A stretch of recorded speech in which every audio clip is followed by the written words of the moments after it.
శ్రీ వెంకటేశ్వర స్వామి మహత్యం 1వ భాగం. ఒకానొక పూర్వకల్పంలో ఒకరోజు ఒక భక్తుడి నారాయణ నామస్మరణ వైకుంఠమంతటా ఆర్తిగా ప్రతిధ్వనిస్తోంది. శేషతల్పం పైన శయనించి ఉన్న శ్రీమన్నారాయణుడు ఉలుకు పలుకు లేకుండా అర్థనిమిలిత నేత్రుడై ఏదో ఆలోచనలో ఉన్నాడు. శ్రీవారి పాదాలు ఒత్తుతున్న శ్రీ మహాలక్ష్మి చిరునవ్వు చిందిస్తూ శ్రీవారి వైపే చూస్తోంది. ఓం నమో నారాయణాయ, ఓం నమో నారాయణాయ అంటూ నామస్మరణ చేస్తున్న భక్తుడి తపోగ్ని కీరలు వైకుంఠాన్ని తాకుతున్నాయి. ఒకవైపు సప్త ఋషులు, మరొక వైపు నారద తుంబురులు నిలిచి శ్రీహరి ఎప్పుడు మేలుకుంటాడా అని నిరీక్షిస్తున్నారు. శ్రీనివాస, నా మొర ఆలకించు తండ్రి, నన్ను కటాక్షించు దేవా అన్న భక్తుడి ఆర్తి వైకుంఠ ధామంలో హృదయం పులకరించేలా ప్రతిధ్వనిస్తోంది. సప్త ఋషులు మొహాలు చూసుకున్నారు. త్రిలోకాల్లో ఎక్కడి నుంచి వస్తోంది ఆ ఆర్తి? హృదయాన్ని కరిగించేలా వినవస్తున్న ఆ ప్రార్థన ఎవరిది? సప్త ఋషులు ప్రశ్నార్థకంగా నారదుడి వైపు చూశారు.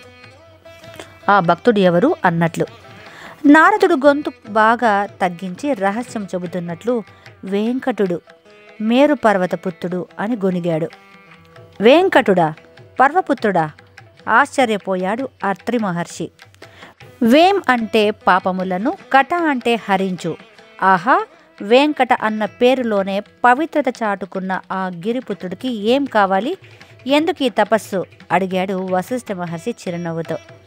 అందుకే శ్రీవారు తనను అనుగ్రహించాలట.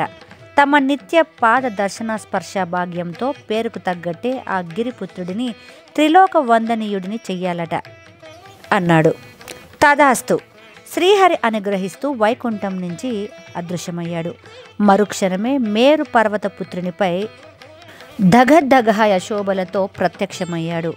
ఆ పర్వత సీమంతా దివ్య తేజస్సుతో నిండిపోయింది. నాయన వెంకట!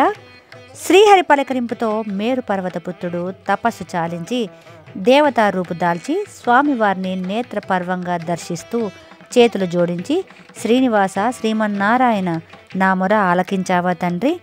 పర్వతాన్ని అని చిన్న చూపు చూడకుండా కొండంత ప్రేమతో నీ దివ్య దర్శనమిచ్చి నన్ను తరింపజేశావా తండ్రి అన్నాడు ఆనంద పారవశ్యంతో శ్రీవారి పాదద్వయాన్ని తిలకిస్తూ.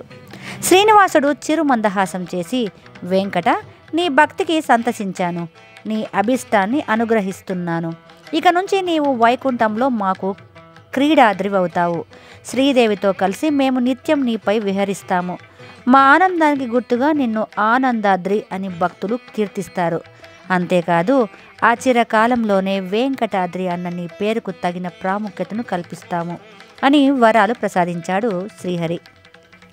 వైకుంఠంలోంచి దివ్య దృష్టితో ఆ దృశ్యాన్ని దర్శించిన నారదుడు విస్తుపోతూ, ఆహా, స్వామి ఒక పర్వత పుత్రుడిని ఇంత శీఘ్రంగా కరుణించి అపూర్వమైన వరాలిచ్చాడంటే శ్రీనివాస, ఆ వరాల వెనుక ఏదో పరమార్థం ఉండే ఉంటుంది అనేశాడు.